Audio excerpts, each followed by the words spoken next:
Guys आपने शायद bitcoin का नाम तो जरूरी सुना होगा। बिटकॉइन एक टाइप की डिजिटल करेंसी है जो कि काफी ज्यादा सेफ और सिक्योर भी है।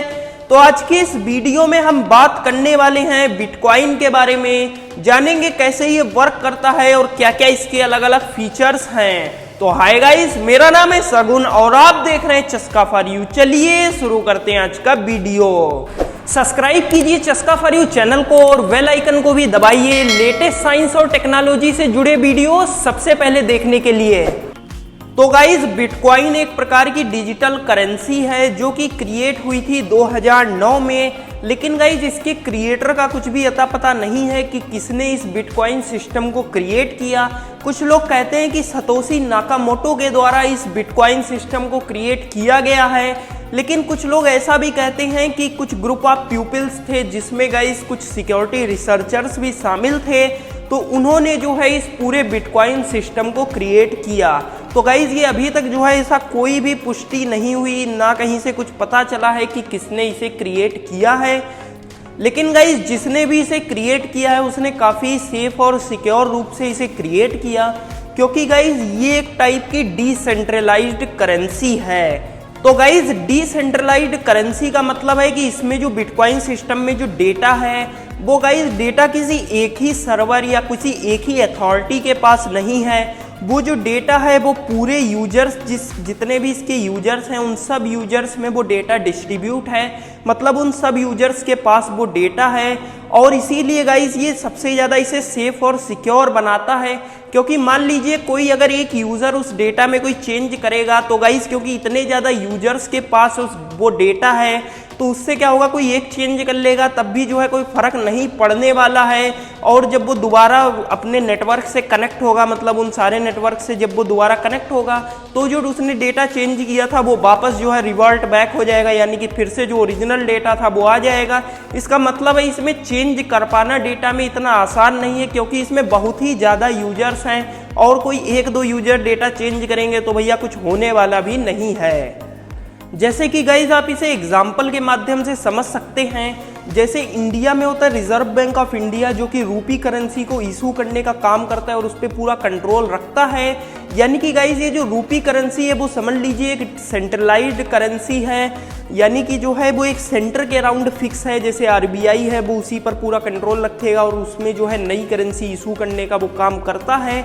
लेकिन बिटकॉइन में ऐसा नहीं है। बिटकॉइन वो कोई एक सेंटर के अराउंड फिक्स नहीं है, यानी कि वो एक डिसेंट्रलाइज्ड करेंसी है। उसमें जो है जो डेटा है वो सारे यूजर्स के बीच में रहता है, तो इससे जो है उसमें वो पहली बात तो मोर सेफ और सिक्योर भी है, क्योंकि गाइज जो है उसमें कोई एक यूज़र अगर डेटा चेंज करेगा तो उससे कोई फर्क नहीं पड़ने वाला है। और गाइज साथ ही में इसके सेफ होने का दूसरा रीज़न ये है कि बिटकॉइन यूज़ करता है ब्लॉकचेन टेक्नोलॉजी को।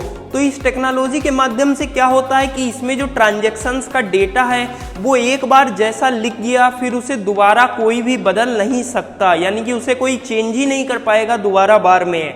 तो अगर हम इसे एक एग्जांपल से समझें कि ये टेक्नोलॉजी कैसे वर्क करती है, तो इस टेक्नोलॉजी के अंदर होते हैं कई एक ब्लॉक्स, यानी कि अलग अलग ब्लॉक्स के अंदर जो है डेटा लिखा होता है और ये सारे ब्लॉक्स उस डेटा के आधार पे जुड़े होते हैं आपस में, यानी आपस में कनेक्ट होते हैं और पूरी बना लेते हैं चेन, इसीलिए हम इसे कहते हैं ब्लॉक चेन। और साथ ही में अगर इसमें कोई भी ब्लॉक के अंदर जो डेटा लिखा है उसे अगर किसी ने बदल दिया तो उससे जो है ये दोबारा उस अगले ब्लॉक से कनेक्ट नहीं हो पाएगा। इसका मतलब है कि वो जो चेन है वो टूट जाएगी, और जैसे ही जो चेन टूटी तो इससे जो है ये पूरी जो चेन बनी थी वो बेकार हो गई। इसका मतलब है कि ये पूरी जो चेन है वो एक वैलिड चेन रह नहीं गई। इसीलिए गाइस जब ये नेटवर्क से कनेक्ट होगा दोबारा तब क्या होगा कि इसका जो सिस्टम है वो दोबारा फेच कर लेगा फ्रेश कंटेंट एकदम नेटवर्क से। तो इससे जो इसने चेंजेस किए होंगे उस कोई एक ब्लॉक के अंदर किसी डेटा में, तो वो चेंजेस फिर से वापस हो जाएंगे, यानी कि फिर से जो ओरिजिनल डेटा था वो वापस आ जाएगा। इसीलिए गाइज इसमें कोई भी डेटा में चेंज कर ही नहीं सकता है। अगर एक बार जो डेटा लिख गया वो लिख गया, उसमें कोई भी चेंज नहीं हो पाएगा।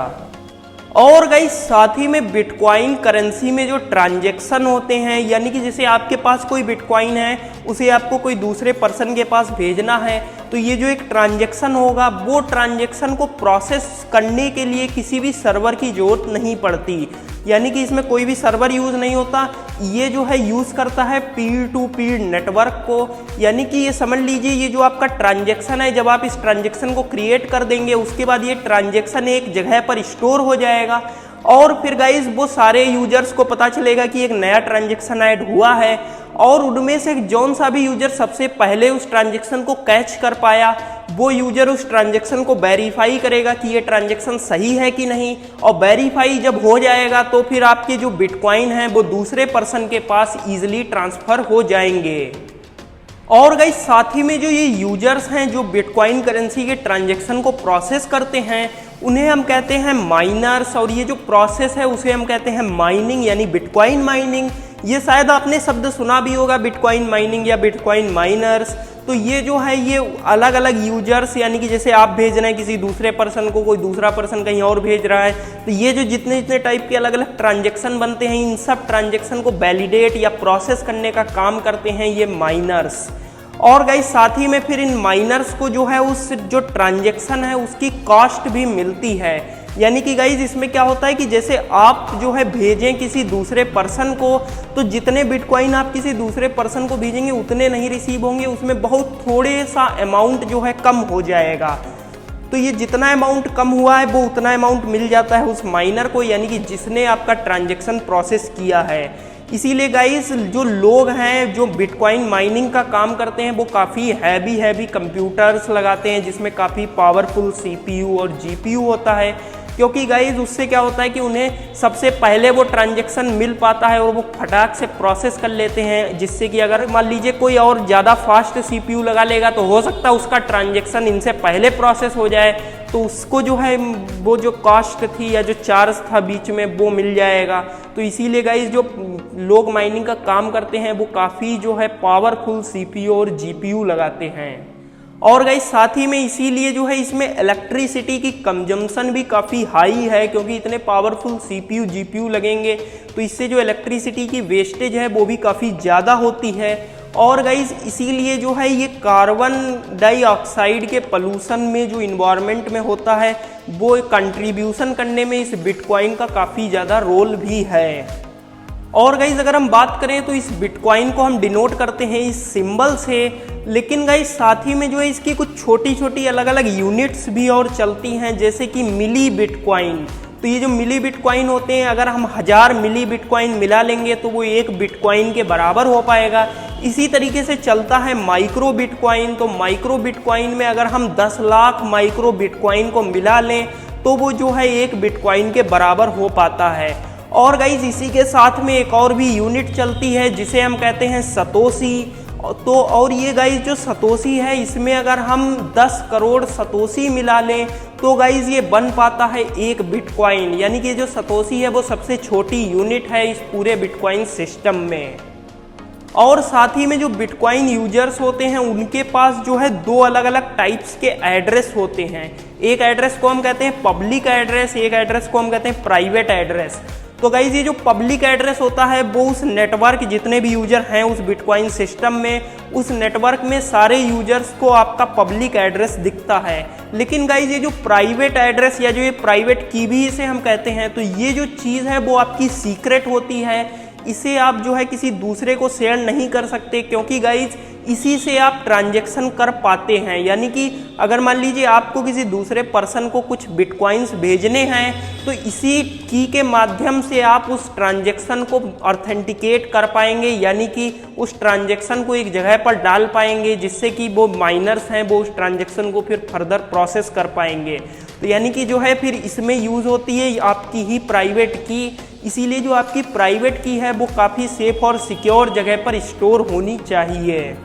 और साथ ही में इसमें भेजना काफ़ी आसान है। जैसे आपको किसी दूसरे पर्सन को भेजना है तो बस क्या करना है कि आपको उस पर्सन का पब्लिक एड्रेस पता होना चाहिए और फिर आपको जो है अपनी प्राइवेट की के आधार पे जो है अपना ट्रांजैक्शन को बना लेना है और उसे सिंपली सेंड कर देना है दूसरे पर्सन पर। तो उससे क्या होगा, वो जो ट्रांजैक्शन है वो पूरे नेटवर्क में एक पूल में समझ लीजिए आ जाएगा और वहाँ वो पड़ा रहेगा।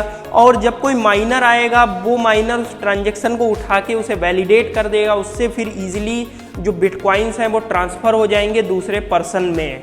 तो इस तरीके से जो है यहाँ बिटकॉइंस ट्रांसफ़र होते हैं दूसरे पर्सन में। और गाइज एक और बात की, जो बिटकॉइन है ये ऐसा कोई ज़रूरी नहीं कि एक बिटकॉइन हो, दो बिटकॉइन हो। हमने जैसा देखा कि ये जो यूनिट होती हैं इसमें छोटे भी बिटकॉइंस हो सकते हैं, जैसे 0.00000001 ऐसे करके भी बिटकॉइन हो सकते हैं, जिसे हम कहते हैं 1 सतोशी या 10 सतोशी या 100 सतोशी। तो ऐसे करके भी बिटकॉइन हो सकते हैं जो काफ़ी छोटी यूनिट्स में हों। इसीलिए गाइज जैसे कि मान लीजिए आप एक बिटकॉइन सेंड करते हैं किसी दूसरे पर्सन को, तो फिर आपको कोई फ़र्क ही नहीं पता चलेगा कि एक बिटकॉइन पूरा सेंड हुआ या इसमें से कुछ बहुत माइन्यूट अमाउंट कम हो गया, क्योंकि गाइज इसमें इतना अमाउंट कम होगा कि वहाँ जो है राउंड ऑफ करके जब ये दिखाएगा तो फिर से ये एक ही दिखाएगा। लेकिन गाइज इसमें जो जितना अमाउंट, बहुत छोटा सा अमाउंट ये जो कम होता है, वो अमाउंट जो है माइनर्स के पास डायरेक्टली जाता है। और गाइस साथ ही में जो ये बिटकॉइन है, वो बिटकॉइन हर एक कंट्री में यूज़ करना लीगल नहीं है, कुछ कंट्रीज़ में ये बैन भी है। और गाइस साथ ही में आप अपने स्क्रीन पर देख पा रहे होंगे एक वर्ल्ड मैप, जिसके में अलग अलग कलर के माध्यम से दिखाया गया है कि किस कंट्री में जो है इस बिटकॉइन को यूज़ करना लीगल है। तो गाइज जैसा कि आप देख सकते हैं कि इसमें जो रेड वाले हिस्से हैं उसमें जो है बिटकॉइन यूज़ करना लीगल नहीं है, उसमें बैन है बिटकॉइन पूरी तरीके से। और लेकिन जो ग्रीन वाले हिस्से हैं उसमें आप बिटकॉइन को यूज़ कर सकते हैं। और गाइज साथ ही में जो ये ऑरेंज वाले हिस्से हैं इसमें गाइज जो है बिटकॉइन को यूज़ करना लीगल है, और इन्होंने जो है उसे दूसरे करेंसी के रूप में भी इंक्लूड कर रखा है अपनी कंट्री में, यानी कि इसमें तो आप पूरी तरीके से जो है बिटकॉइन को यूज़ कर पाएंगे। वैसे वो आप ग्रीन वाले हिस्से में भी यूज़ कर पा रहे थे। और गाइज साथ ही में जो ये येलो वाले हिस्से आपको दिख रहे हैं, इन येलो वाले हिस्से में जो है बिटकॉइन यूज़ करना थोड़ा बहुत रिस्ट्रिक्टेड है, लेकिन वैसे जो है लीगल है लेकिन रिस्ट्रिक्टेड है वहाँ बिटकॉइन का यूजेस। तो गाइज इस वर्ल्ड मैप के आधार पे आप देख सकते हैं कि कहाँ कहाँ करेंसी को यूज़ करना लीगल है, मतलब कहाँ कहाँ बिटकॉइन सपोर्टेड है, कहाँ कहाँ ये पूरी तरीके से बैन है। तो गाइज यानी कि कुल मिला के देखें तो बिटकॉइन एक काफ़ी ज़्यादा सेफेस्ट करेंसी है, एक डिजिटल करेंसी है, और साथ ही में डिसेंट्रलाइज्ड भी है, यानी कि इसमें जो डेटा है वो कोई भी इसमें परिवर्तन ही नहीं कर सकता, क्योंकि जो डेटा है वो कई एक अलग अलग जगहों पे स्टोर है, पहली बात। और साथ ही में दूसरी बात ये कि ये यूज़ करता है ब्लॉकचेन टेक्नोलॉजी को, तो इसके माध्यम से इसमें कोई भी डेटा में परिवर्तन हो ही नहीं सकता। तो इसीलिए गाइज ये बन जाता है सबसे सेफ और सिक्योर ऑप्शन।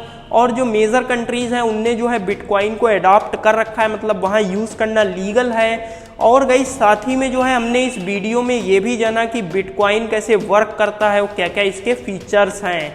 तो उम्मीद है कि आपको ये वीडियो पसंद आया होगा। अगर आपको ये वीडियो पसंद आया है तो आप इस वीडियो को लाइक और शेयर करना ना भूलें। और अगर आपके कोई भी डाउट है या आप कोई टॉपिक सजेस्ट करना चाहते हैं जिस पे आप अगला वीडियो चाहते हो, तो वो आप हमें कमेंट सेक्शन में बता सकते हैं। साथ ही में आप हमारा चैनल सब्सक्राइब करना ना भूलें। मिलते हैं हम आपसे अगले वीडियो में। धन्यवाद।